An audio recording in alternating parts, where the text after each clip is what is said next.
Today I am sharing another fun, huge, oversized quilt block. Here's the block and it'll make a fun plaid quilt for you. You only need 4 of these big quilt blocks, so it really comes together fast. I got such good feedback on my huge disappearing 9-patch quilt pattern as well as my plaid layer cake pattern, so I thought I would take elements from both and combine them into a fun, easy pattern that is perfect leading up to the holidays. All right, so let's talk fabric requirements for this pattern.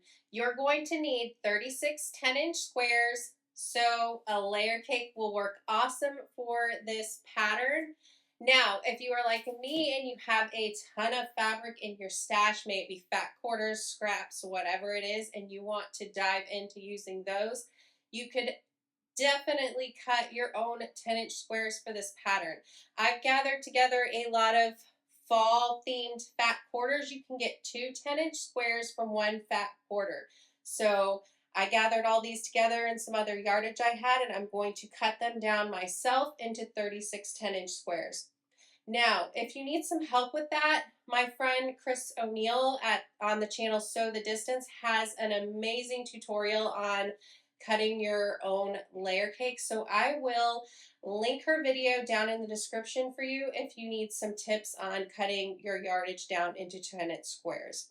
Now, in addition to the 36 10-inch squares, you'll need some yardage for this quilt. You'll see on the demo quilt I have behind me, there are a lot of strips going through this quilt.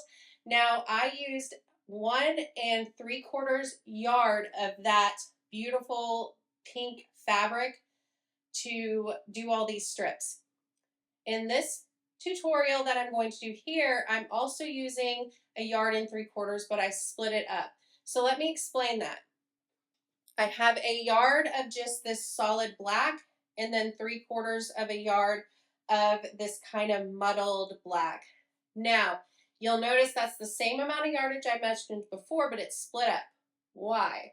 If you look really closely at this quilt here, you'll notice that there are some strips that are wider and some that are thinner. So the 1 yard is going to go for that wider strip and the 3/4 yard for that thinner strip. Now, I'm just thinking that that will add a little bit more fun and dimension to this quilt. It'll make that plaid kind of pop a little more and be a little more fun. You could go either way. You could do the solid 1 color look like I have in the demo quilt, and then you'll see the other option that has 2 different colors, and I'm sure it'll get your wheels spinning on what might work for your quilt. All right, so now that we have all of our fabric selected, I am going to start prepping it. If you have a layer cake that you are set on using, you are ready to get started on piecing the 9-patch together. If you selected your yardage like I am, I would suggest starching that fabric, pressing it, and then getting it all cut, as well as starching and pressing your yardage for those strips. Now, you notice I didn't say to starch this pre-cut. If you starch this, it'll probably shrink and your piecing might not come together very well. It's not going to be a perfect 10-inch square anymore, and you'll just be really sad and frustrated. So do not starch this. This is ready to go. It's ready to use. All right, so the last bit of prep work that we need to do is cutting the strips for the plaid portion of this quilt. So what we'll be cutting is 16 2-inch by width of fabric strips and 16 1.5-inch by width of fabric strips. Once that is all prepped and cut, it'll be time to start assembling this quilt. All right, so after getting all of your 10-inch squares prepped and all the strips prepped, it is time to start laying out the blocks. Now, we're going to be laying out 4 9-patch blocks, and I really suggest laying out these blocks somewhere so that you can see them all and make sure that they're in an order that you like. Because this whole quilt is built on 4 really large blocks, I find that it's really important that the layout really suits you because there's not much that you can change later if you notice that things are all clustered together. So lay them out, take some pictures once you get it in a layout that you really, really love so you can refer back to it and make sure that everything stays in the place that you want it. Now, I'll also have some pressing instructions available to you. They will be up on the screen and they'll also be on my blog.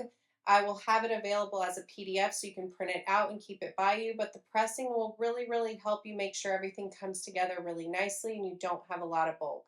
So I'm going to show you my layout once I get it all laid out, and then we'll start sewing and pressing everything. And like I said, all of those pressing instructions will be available for you.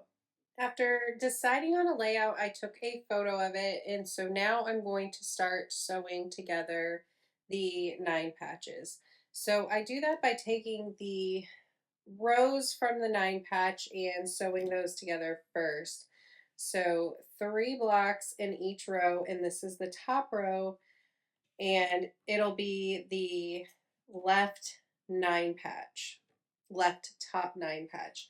And you can see that from the layout that I have, and my pressing guide will let me know which way I need to press this 9 patch row.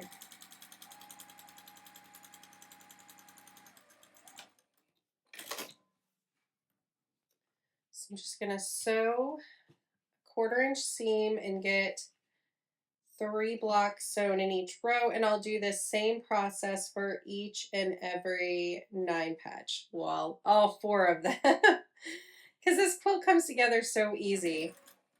It's like 4 blocks and you're done. And yes, it's still a bit of sewing because we have all the strips that we're going to add and all that, but it's still very, very easy.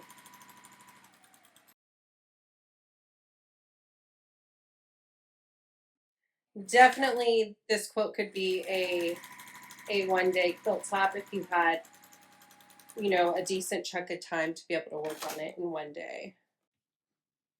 So the nice thing with getting that photo for me as well is that I can refer back to it and make sure I'm sewing these together the way that I like them, because there's a couple repeats in the colors and patterns, and I want to make sure that they're, you know, not right next to each other.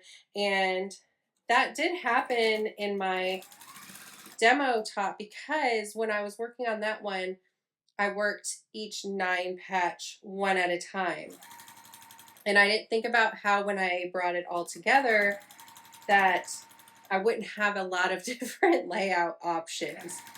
You know, there's only 4 blocks, there's only so many places they could go. So I realized for this one, it is pretty important to lay them out first and just take that extra step. And that's really hard sometimes with some of these really large blocks and quilts because you don't have a lot of space that you can keep it all laid out. So the photo is definitely necessary if you don't work out it all in one day, because you can stack up these blocks and set them to the side, refer to the photo to make sure you have the layout right.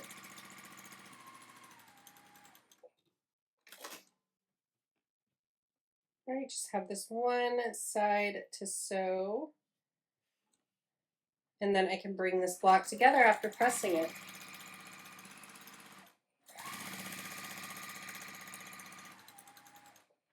All right, so here is my first row for the 9 patch, and I have the seams pressed in toward the middle block. And then on the second row here, I have the seams pressed out away from the center block. So this allows me to bring the rows right sides together and nest the seams.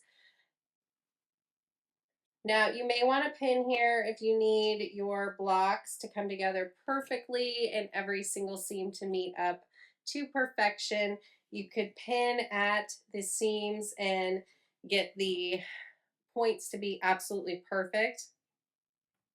But I'm just going to hold them, and I'm back stitching at the start and end here because I don't know when I'm gonna quilt this quilt, and so I like to make sure these end seams, make sure that they don't unravel before I get to quilt it.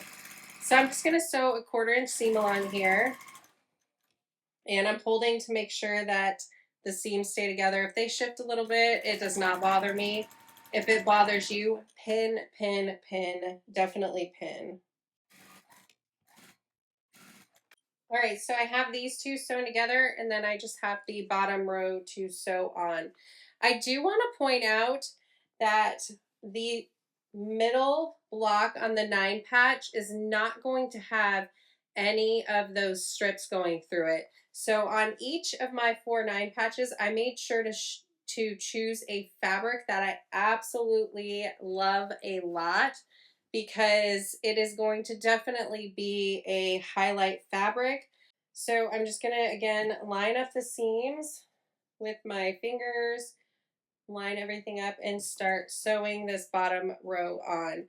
And after I get this row sewn on, I'm going to refer to that diagram I put together for pressing to see which way I need to press these seams. All right, and according to the diagram, I'm going to be pressing the seams away from the center row. So I'm going to get these pressed, and I'll get all the 9 patches together, and then I'll show you what we're doing next. All right, so now that all the 9 patches are sewn together, it is time to start adding the strips to them to make the plaid effect on this quilt. So what I'm going to do is, one at a time, take one of the 9 patches and start cutting it and sewing the slits in. So let me show you how to do that. So first you're going to want to fold the 9 patch in half, line it up, and it'll help if you feel the seams and make sure they're lined up. But as long as you get it close, it really will work out fine. So I like to align the fold on one of the lines on my mat. And once I get that even, I also line it up so that one side is lined up with a line as well. Once I get that looking good and all smoothed out, I'm going to take a ruler and I'm going to cut 4 inches in from the edge. So 4 inches. And then I'm going to cut 3 inches.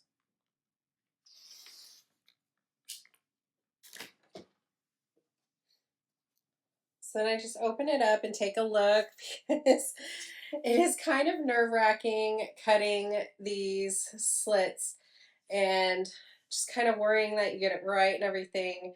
But yeah, so I'll open it up, and then what you're going to do is take one of the wider strips, and that is going to be the strip that goes in first.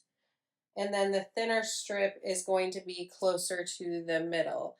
So remember, mine is a black wider strip and then a different colored thinner strip. So then I'm just going to sew these in place. So I like to bring it all to the sewing machine at once and sew it. So I stack it up. This piece I sew on first. So I just lay it, the strip right sides together, line it up, and sew a 1/4 inch seam. Now I measured how wide my block was. It was 29 inches, so I cut mine to size before sewing it on. If you didn't cut it to size after you sew it on, you'll just want to trim it to the length of your 9 patch. Now, if you did measure your block and trimmed it to size, just trim one at a time, because each time you add these strips on, your block's going to change size a little bit, so don't trim them all at once. All right, so once I have it sewn on, I'm going to check the pressing guide, and for this one, it is the top left block again. I'm going to press all the seams toward the strip. So I'm just going to finger press that and then set it with some heat and then sew on the next block.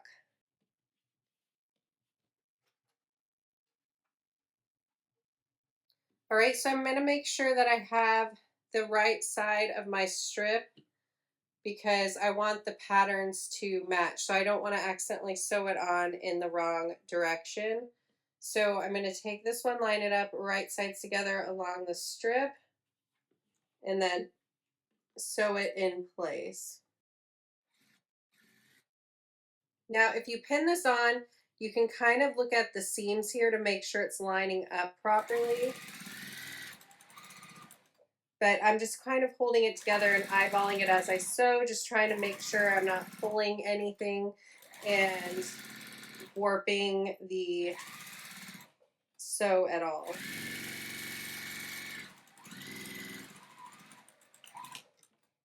All right, and then again, I'm going to finger press toward the strip again. So 2 of these blocks that we're going to be making are going to have the seams pressed toward these strips, and then 2 of them are going to have the seams pressed away. You'll have all of that in the PDF, and you'll see it in the diagrams showing the pressing instructions, but just to let you know, that is kind of how it's going to work, so that when you bring these blocks together, the seams will all nest for you.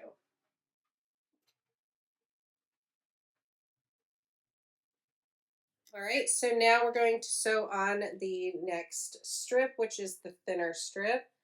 Again, right sides together and just sew it down in place.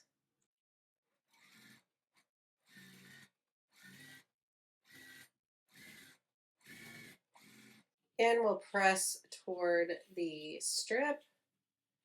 And then I'm going to add some heat, and then we'll add on the final part of the quilt block. All right, so for me, I find it easier to take this strip and put it right sides together and bring it together that way.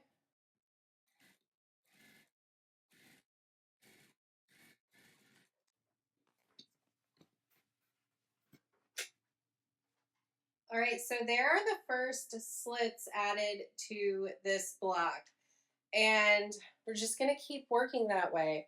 Next, I will fold the block in half, and you see that the strips are going across the top now. I'm going to line everything up again. Line up the fold on a line. Line it up along here as best you can too, because it's going to start getting a little wonky, honestly, with all the strips adding in. You'll need to square the block up later after you get them all finished. But line it up and then cut at 4 inches.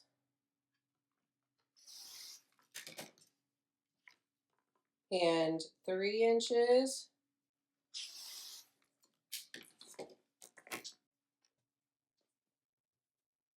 And then you'll add your strips in again. So sew them in place, press them per the pressing instructions. On this block, remember, we're pressing toward these strips. After these are in place and sewn and the block is pressed, you'll turn the block and fold it in half and cut the same slits again. So you'll do that process along all 4 sides of each of the 4 blocks. Once you get all those strips put in place and everything pressed, then you can bring the blocks together. It really comes together so quickly, and it's fun seeing the slits come in and change the look of the block with each step. All right, so I'm going to get to sewing all these strips in place, pressing all the blocks, and then I will show you it all come together and completed. I mean, you see it with the demo version here, but I think it'll be really fun seeing it in all these fall colors with really bold strips in it, and I think you'll see the plaid pop even more. Plus, I really find it fun to see the same quilt top in different colors. It'll really help me think of how I would like to bring my quilt together and my pattern together and make it my own. So let me know in the comments, what fabrics are you thinking of using on this fun, huge, oversized plaid quilt? What fabrics in the background? What fabric for the strips? Would you use two different colors? I would love to hear from you because I'm really thinking that this would look really good with Christmas fabrics, and the plaid lines would really make it look like a fun Christmas wrapping paper. What do you think? All right, let me show you this quilt all together. All right, so here's the quilt all finished. I had so much fun putting this together, and I really love this in fall colors. Let me bring you in for a little bit so you can take a closer look at it and see how it all comes together. It is such a pretty plaid design, but on a much larger scale, making it much easier to sew together. All right, thanks so much for watching, and I'll see you in the next video. Bye.